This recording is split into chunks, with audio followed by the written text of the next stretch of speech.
The capital நண்பர்களுக்கு வணக்கம். நான் உங்கள் நிரஞ்சன். இன்னைக்கு நாம பார்க்க போற விஷயம் ரொம்ப ரொம்ப முக்கியமானது, அதே சமயம் ரொம்ப ஷாக் ஆனதும் கூட. ஒரு எலெக்ஷன் நடக்குதுன்னா அங்க என்ன நடக்கும்? 2-3 பார்ட்டி மோதிப்பாங்க, நாம போய் ஓட்டு போடுவோம். ஆனா குஜராத்ல நடந்த உள்ளாட்சி தேர்தலில் ரொம்ப ரொம்ப விசித்திரமான சம்பவங்கள் அப்படின்றது நடந்திருக்கு. வாக்குப்பதிவு ஆரம்பிக்கிறதுக்கு முன்னாடியே 700க்கும் அதிகமான பிஜேபி சார்பா போட்டியிட்ட வேட்பாளர்கள் வெற்றி பெற்றதா அறிவிக்கப்பட்டிருக்காங்க. அதாவது அவங்களை எதிர்த்து போட்டியிடுறதுக்கு ஆளே இல்லையாமா, அதனால அந்த 700 பேரும் ஜெயிச்சதா அனௌன்ஸ்மெண்ட் அப்படின்றது வந்திருக்கு. அது மட்டும் இல்லாம மற்ற ஊர்கள்ல எல்லாம் ஓட்டு போடுறவங்களுடைய எண்ணிக்கை அதிகமாயிட்டே போகுது இந்த எஸ்ஐஆர் நடவடிக்கைக்கு அப்புறமா. ஆனா குஜராத்ல மட்டும் படு மோசமா குறைஞ்சு போயிருக்கு. இது எல்லாத்தையும் நம்ம எப்படி பார்க்கணும்? முக்கியமா இத கெத்தா நடந்துக்கிறாங்க பாஜக அப்படின்னு பார்க்கணுமா, இல்ல இது ஜனநாயகத்துக்கு விடப்பட்டிருக்கக்கூடிய ஒரு சவால்னு பார்க்கணுமா, இல்ல இதை பார்த்து நம்ம பயப்படணுமா?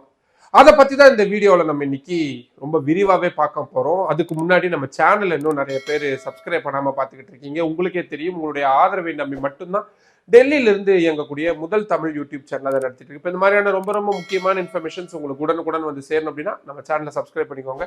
வாங்க இப்ப வீடியோக்குள்ள போலாம். முதல்ல மேட்ரு என்னன்றதை பார்ப்போம். ஏப்ரல் 26, 2026 அன்னைக்கு குஜராத்ல பெரிய லெவல்ல உள்ளாட்சி தேர்தல், அதாவது லோக்கல் பாடி எலெக்ஷன் அப்படின்றது நடந்துச்சு. 15 மாநகராட்சி, 84 நகராட்சி, 34 மாவட்ட பஞ்சாயத்துன்னு ஏகப்பட்ட இடங்களுக்கு எலெக்ஷன் அப்படின்றது நடந்துச்சு. மொத்தமா 10,005 சீட்டுகளுக்கான எலெக்ஷன் தான் இது. இதுக்காக சுமார் அந்த மாநிலத்தில் இருக்கக்கூடிய 4 கோடிக்கும் அதிகமான மக்கள் ஓட்டு போடுறதுக்கு தயாராகவும் இருந்தாங்க. ஒரு வருஷம் கழிச்சு, அதாவது அடுத்த வருஷம் நடக்க போகக்கூடிய குஜராத் மாநிலத்துடைய சட்டமன்ற தேர்தலுக்கான ஒரு முன்னோட்டம் மாதிரி தான் இந்த எலெக்ஷன் அப்படின்றது பார்க்கப்பட்டது. ரொம்ப ரொம்ப முக்கியமான, குறிப்பா அரசியல் கட்சிகள் தங்களது பலம் பலவீனங்களை தெரிஞ்சுக்கிறதுக்கான ஒரு அரசியல் காய் நகர்த்தலானுக்கான ஒரு தேர்தலாக தான் இது பார்க்கப்பட்டது. ஆனா ஷாக் என்னன்னா, ஓட்டுப்பதிவு நடக்கிறதுக்கு முன்னாடியே 736 இடங்கள்ல பாஜக ஜெயிச்சிட்டாங்க. நம்பர்ஸ் படி பார்த்தா மாநகராட்சியில 43 சீட்டு, நகராட்சியில 385 சீட்டு, மற்றது எல்லாமே பஞ்சாயத்து சீட்டு. யோசிச்சு பாருங்களேன், 10,000 சீட்டு, அதுல 7% சீட்ல மக்கள் யாருமே ஓட்டு போடாம வேட்பாளர்கள் ஜெயிச்சிருக்காங்க, அதுவும் பாரதிய ஜனதா கட்சியில இருந்து. ஆனா இது 2015ல இப்படி அன்னபோஸ்டா யாரும் போட்டியே இடாம ஜெயிச்சவங்களோட எண்ணிக்கை அப்படின்னு பார்த்தா வெறும் 37 இடங்களா தான் இருந்தது. 2021ல அது 220 அதிகமாயிருந்தது. அப்பவே கொஞ்சம் பயமா தான் இருந்துச்சு, ஐயோ என்ன இப்படி ஆகுது அப்படின்னு. இப்போ அந்த எண்ணிக்கை 700ஐயும் தாண்டி இருக்கு. 2021ல நடந்த அந்த லோக்கல் பாடி எலெக்ஷன்ல பிஜேபி ஒட்டு மொத்தமா எல்லா இடங்களையுமே அள்ளி இருந்தாங்க. காங்கிரஸ் கட்சி பெரிய அளவுல அடி வாங்கி இருந்தாங்க. ஆனா அந்த நேரத்துல ஆம் ஆத்மி கட்சி புதுசா குஜராத் மாநில அரசியலுக்குள்ள உள்ள வந்திருந்தாங்க.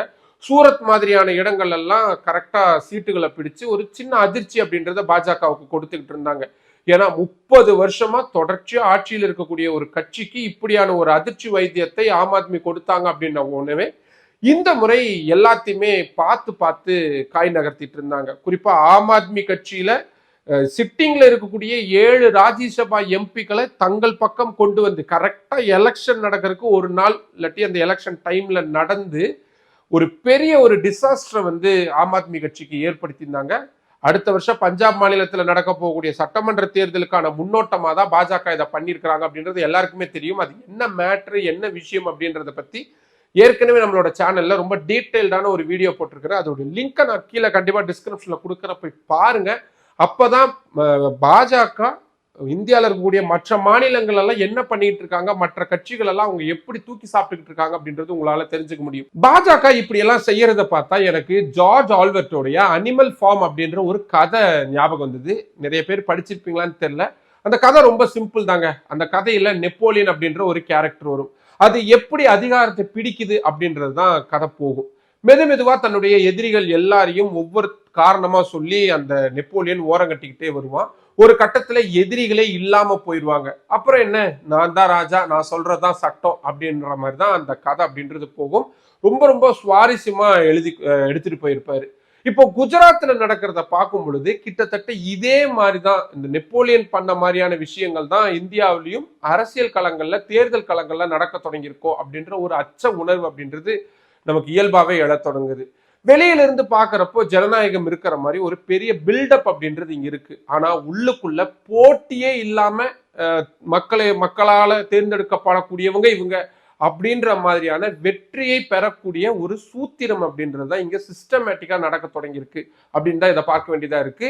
இதை கான்ஸ்டிடியூஷனல் வார்த்தையில சொல்லணும்னா அவுட்வர்ட் ஸ்ட்ரக்சர்ஸ் ஆஃப் டெமோக்ரஸி அப்படின்னு ரொம்ப ரொம்ப நுணுக்கமான ஒரு வார்த்தையில இதை பார்க்க முடியும். இதெல்லாம் நான் ஏதோ சும்மா பேச்சுக்கு சொல்லலைங்க. நிச்சயமா இதுக்கான ஆதாரங்கள் அப்படின்றது இந்த உள்ளாட்சி தேர்தல் அப்பவே வந்திருக்கு. வதோதரால பூமி பிரஜாபதி அப்படின்னு ஒரு காங்கிரஸ் வேட்பாளர் மனு தாக்கல் எல்லாம் பண்ணாங்க. ஆனா கடைசி நேரத்துல மனுவை வாபஸ் வாங்கிட்டு நேரா பிஜேபி ஆபீஸ்க்கு போய் அங்க காலில் விழுந்து ஆசீர்வாதம் வாங்கிட்டாங்க. இது எப்படி புரிஞ்சுக்கிறது? அதே மாதிரி அகமதாபாத்ல பீனா மோடி அப்படின்னு ஒருத்தவங்க எனக்கு 30 லட்சம் தரேன் மனுவை வாபஸ் வாங்கிக்கோ அப்படின்னு பேரம் பேசினாங்கன்னு வீடியோ போடுறாங்க.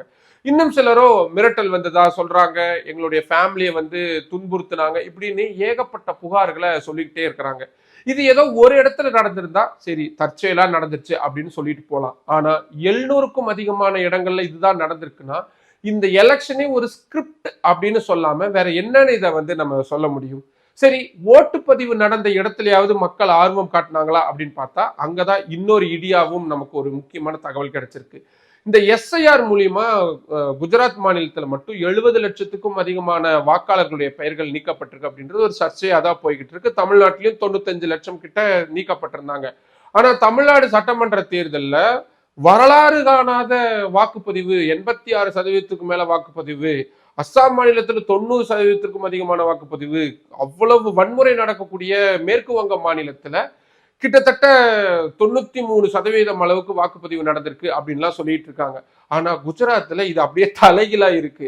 ஏன்னா இந்த வாக்குப்பதிவு நடந்த அன்னைக்கு காலையில 11 மணி நிலவரப்படி வெறும் 15-17% வாக்குகள் அப்படின்றதுதான் பதிவாயிருந்தது. ஒட்டுமொத்த நம்பர்ஸ் அப்படின்றது இன்னும் முழுசா வரல. ஆனா 66-68% வாக்குகள் வரைக்கும் தான் இருக்கும் அப்படின்னு தோணுது. ஸோ அப்ப எஸ்ஐஆர் நடவடிக்கைகளுக்கு அப்புறமா வாக்குப்பதிவு அதிகமாகுதுன்னா குஜராத் மாநிலத்திலும் அதிகமாயிருக்கணும். ஏன் அதிகமாகல அப்படின்ற ஒரு நியாயமான கேள்வியை நம்ம எழுப்ப வேண்டியதா இருக்கு.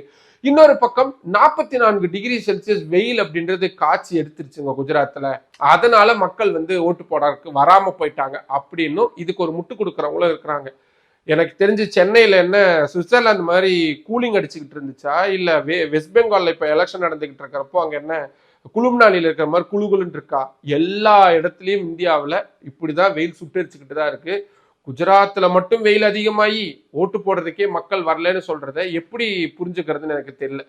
போட்டியே இல்லாம போயிடுச்சுன்னா நாம ஏன் போய் ஓட்டு போடணும் அப்படின்னு மக்கள் மத்தியில ஒரு விரக்தி, அதாவது ஆன்டி கிளைமேக்ஸ் அப்படின்றது வந்துருச்சோ அப்படின்ற ஒரு நுணுக்கமான பார்வையும் இதை வச்சு பார்க்க வேண்டியதா இருக்கு. அது மட்டும் இல்லாம சூரத் லோக்சபா தேர்தல் நடந்துச்சுல, அப்பவும் இதே மாதிரிதான் நடந்துச்சு. அதாவது அங்க எலெக்ஷனே நடக்கல, எலெக்ஷனுக்கு முன்னாடியே பாஜகவுடைய வேட்பாளர் அன்னபோஸ்டா ஜெயிச்சிட்டாரு. அப்படி இருக்கும் பொழுது மக்களுக்கு ஓட்டு போடுறதுக்கு ஒரு சலிப்புத்தன்மை அப்படின்றது வந்துடும். அப்படிதான் வந்துருச்சோ அப்படின்ற ஒரு நியாயமான விஷயம் இருக்கு. மக்களோட கோபம் இப்போ பேனர்களாகவும் மாற ஆரம்பிச்சிருக்கு. சில இடங்கள்ல தண்ணி வரல, ரோடு போடல, அரசியல்வாதிகள் உள்ள வராதிங்க அப்படின்னு போர்டு மாட்டி வச்சிருக்கிறதையும் பார்க்க முடியுது. பாஜகவை பொறுத்த வரைக்கும் நம்ம ஏற்கனவே பார்த்தோம், 30 வருஷமா அவங்க ஒரே கட்சியா அங்க ஆட்சி நடத்திட்டு இருக்காங்க. ஸோ ஆன்டி இன்கம்பன்சி அப்படின்றது அங்க ஆப்வியஸ்லி ரொம்ப சகஜமான ஒரு விஷயமா இருக்கும். ஆனா இந்த கோபத்தை தேர்தல்ல மக்கள் காட்ட விடாம போட்டியே இல்லாம பண்றது ஜனநாயகத்துக்கு ஆபத்துன்னு சொன்னா அதுல மாற்று கருத்தே கிடையாது. ஒரு விளையாட்டுனா 2 டீம் இருக்கணும். ஒரு டீமை பெவிலியன்ல உட்கார வச்சுட்டு நான் தான் வின்னர்னு இன்னொரு டீம் சொன்னாங்கன்னா அதுல என்ன பெரிய பெருமை இருக்க போகுது? இது மெதுவா தனிநபர் இல்லாட்டி ஒரு கட்சி சர்வாதிகாரத்துக்கு வழிவகுத்துருமோ அப்படின்ற ஒரு சந்தேகத்தையும் ஒரு அச்சத்தையும் அரசியல் நோக்கர்கள் முன்வைக்க தொடங்கி இருக்கிறாங்க. டிசைன் பண்ணப்பட்ட வெற்றிகள் ஜனநாயகத்தை நிச்சயமா வளர்க்காது அப்படின்றத தனிப்பட்ட முறையில் நான் ரொம்பவும் நம்புறேன். அது மட்டும் இல்லாம குஜராத்தை எப்பவுமே அரசியல் பரிசோதனை கூட இந்த எக்ஸ்பெரிமெண்டல் ஃபார் பொலிட்டிக்கல் அப்படின்றத குஜராத்தை எப்பவுமே சொல்லிக்கிட்டே இருப்பாங்க. அப்ப அந்த வகையில இப்போ அந்த மாநிலத்துல நடக்கக்கூடியது மற்ற மாநிலங்களுக்கும் பரவச்சு அப்படின்னா எதிர்காலத்துல தேர்தலுக்கான தேவையே இல்லாம போயிரும் அப்படின்றது ஒரு கசப்பான உண்மைதான். இதை நம்ம யோசிச்சு பாக்குறப்போ அப்படி ஒரு விஷயம் நடந்துராது அப்படின்னு நம்ம சொல்லவும் முடியாது. அது ஆச்சரியப்படக்கூடிய விஷயமாவும் இருக்காது. உங்களுக்கு என்ன தோணுது? இது பிஜேபியுடைய பலம் அப்படின்னு நினைக்கிறீங்களா, இல்ல எதிர்கட்சிகளுடைய பலவீனம் அப்படின்னு நினைக்கிறீங்களா, இல்ல மக்கள் தான் இந்த விஷயங்கள்ல வந்து முடிவெடுக்கணும் அப்படின்ற மாதிரியான உங்களுக்கு தோணுதா? உங்களுக்கு எது தோணுனாலும் அதை தைரியமா கமெண்ட் பாக்ஸ்ல சொல்லுங்க. மற்றும் ஒரு வீடியோவில் சந்திக்கலாம். நன்றி. நம்மளோட கேபிட்டல் சேனல்ல இன்னும் நிறைய பேர் சப்ஸ்கிரைப் பண்ணாம பார்த்துக்கிட்டு இருக்கீங்க. உங்களுக்கே தெரியும், உங்களுடைய ஆதரவை நம்பி மட்டும்தான் டெல்லியிலிருந்து இயங்கக்கூடிய முதல் தமிழ் யூடியூப் சேனல் அதை நடத்திட்டு இருக்கு. இப்போ இந்த மாதிரியான ரொம்ப ரொம்ப முக்கியமான இன்ஃபர்மேஷன்ஸ் உங்களுக்கு உடனுக்குடன் வந்து சேரணும் அப்படின்னா நம்ம சேனலை சப்ஸ்கிரைப் பண்ணிக்கோங்க. நம்ம வீடியோஸை நிறைய பேர் கொண்டு போய் சேருங்க. லைக் பண்ணுங்க, கமெண்ட் பண்ணுங்க. உங்களுடைய ஆதரவை அதிக அளவில் தாருங்கள். நன்றி.